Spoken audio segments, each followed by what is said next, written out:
لنكونن من الخاسرين ربنا لا تزغ قلوبنا بعد إذ هديتنا وهب لنا من لدنك رحمة إنك أنت الوهاب ربنا ولا تحمل علينا إصرا كما حملته على الذين من قبلنا ربنا ولا تحملنا ما আমার আজি হৈছে ঈদুল আজহা যোৱা 4-2.5 মাহ আগত যেটো হৈছে এটো হৈছে ঈদুল ফিতর রোজার পিছত এইবাৰ হ'ল ঈদুল আজহা এটোৰ কুৰবানী অৰ্থাৎ বকৰি ঈদ বুলি কোৱা হয়।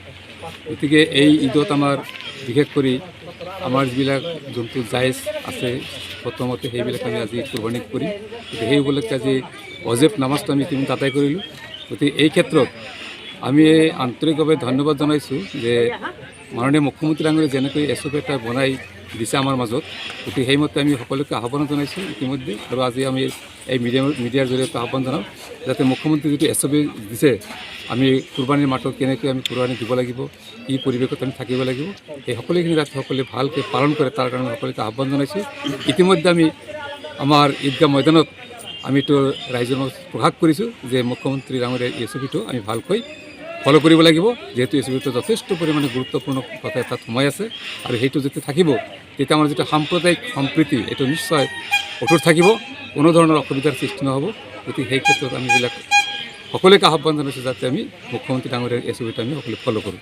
লগতে আমাৰ যিটো এই যে বৰ্তমান আমি ইতিমধ্যে পালোঁ যে ডিবুটাৰ নামত কিছুমান মানুহক হাৰাশাস্তি কৰা হ'ল, আমি আশা কৰোঁ যে মুখ্যমন্ত্ৰী ডাঙৰীয়াই এই ক্ষেত্ৰত যাতে তেওঁ যিটো গৃহবিভাগৰ দায়িত্বত আছে যাতে এই ক্ষেত্ৰত যাতে মুখ্যমন্ত্ৰী ডাঙৰীয়াই সম্পূৰ্ণৰূপে তদন্ত কৰি যিটো যাতে ভাৰতীয় নাগৰিক হাৰাশাস্তি নহয় তাৰ কাৰণে এটা ভাল পদক্ষেপ ল'ব বুলি আমি আজিৰ এই আমাৰ শুভ দিনৰ উপলক্ষে আমি এই দিনৰ উপলক্ষ কৰি আমি মুখ্যমন্ত্ৰী ডাঙৰীয়াক আহ্বান জনাওঁ।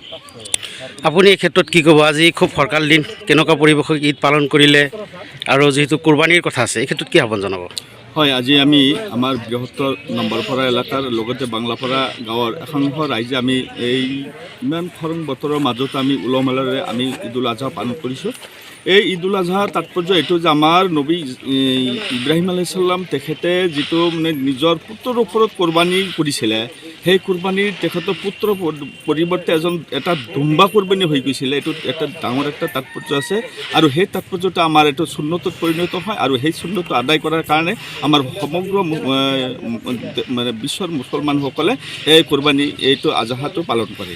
গতিকে আমি যে আজি নামাজটো শেষ কৰিলোঁ, এতিয়া আমি কোৰবানী কৰিম আৰু সকলোকে আহ্বান জনাইছোঁ যে আমাৰ চৰকাৰী যিটো SOP সেই SOP মান্য কৰি SOPৰ নীতি নিয়মবিলাক মান্য কৰি নিজে নিজে কোৰবানীটো পালন কৰে, যাতে কোনো মানে বেলেগ ধৰ্মৰ প্ৰতি কোনো ধৰণৰ যাতে কোনো অসুবিধাৰ সৃষ্টি নহয়, এইখিনি আহ্বান জনাইছোঁ।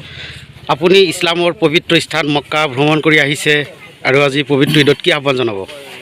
আসসালামু আলাইকুম ইয়া রাহমাতুল্লাহি ওয়া বারাকাতুহু। আজি আমার বড় দিন ঈদুল জোহা, বড় সম্মানিত দিন।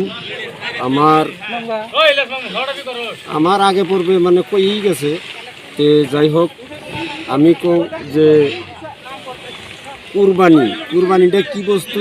কুরবানিটা হইলে দুম্বা বা ছাগল এগুলা মানে কুরবানি দেওয়া হয়, বা বড় বড় জিনিস দুম্বা কুরবানি দেওয়া হয়। এই কুরবানিটা করলে আমার আত্মাটা মানে খুব ভাল লাগে। তে আমার ধর্মেও আছে হযরত মুহাম্মদ মুস্তাফা সাল্লাল্লাহু আলাইহি সাল্লামের নির্দেশে আমার চলা তৌফিক দিক।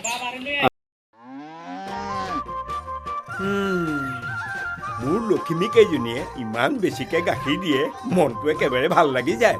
বিয়মৰ দানা খোৱাৰ পৰা মই বেছিকৈ লাভৱান হৈছোঁ। আপোনালোকেও বিয়মৰ দানা খুৱাওক আৰু এইটো বেছিকৈ লাভ কৰক।